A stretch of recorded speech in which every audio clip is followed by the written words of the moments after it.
most recent estimate of snowmobile activity notes that it generates millions of dollars a year in sales tax and provides a full-time equivalent of 2,200 jobs statewide. The total economic value of snowmobiling in Maine is estimated to be in excess of $350 million a year. The foundation of our trail system is predicated on the generosity of the thousands of private landowners who allow us to travel on their property every winter.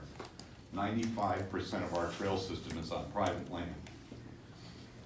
CMP is one of those landowners. We have over 600 miles of snowmobile trails that are located on and across CMP property. They're a great landowner to work with. They're very proactive in dealing with our clubs. During the recent reliability upgrade project, CMP and their contractors communicated regularly with our clubs and made extraordinary efforts to keep trail connections open throughout the operation. This was really important because connectivity is essential to our trail system to be able to continue to be so highly regarded by both residents and visitors from away. This past summer, we were approached by CMP about the NECEC. After meeting with their leadership and their planners, our directors voted unanimously at our October board meeting to endorse this project. It was a pretty easy decision for us. First and foremost, they own the land the project's going to be on.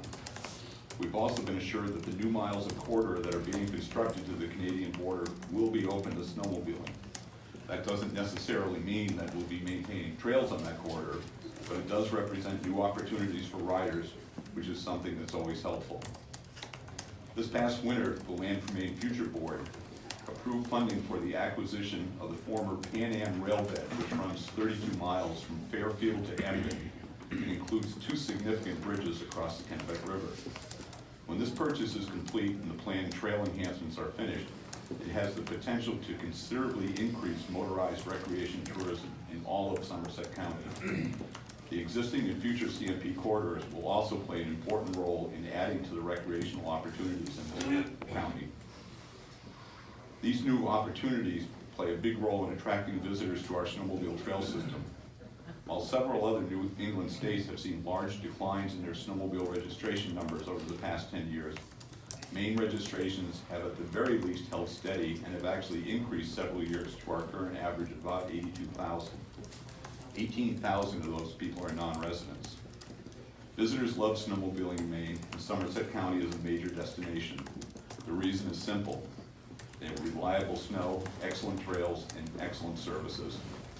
That's not to say, though, that we never have any complaints. I've been working at the MSA since 1995, and over the year I've heard hundreds, if not thousands, of complaints from riders.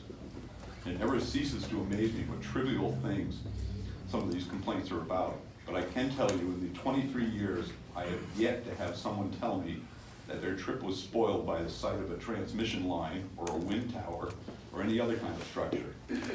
They don't care if the riding is good. The riding is good. Finally, the most important thing for you to consider is that this is private property that is owned by CMP. They bought it, they pay taxes on it, they maintain it, and as I'm sure you're aware, this project will substantially increase the value of that property. Their proposal is a legitimate and legal construction project. It has been and will continue to be subject to a rigorous, transparent, and inclusive regulatory process by a number of state agencies. I have no doubt that compromises will be made along the way, and CMP has certainly indicated they're prepared to work their way through this. I also have no doubt that it will ultimately be approved and will be a tremendous benefit to the state and the county. Thank you.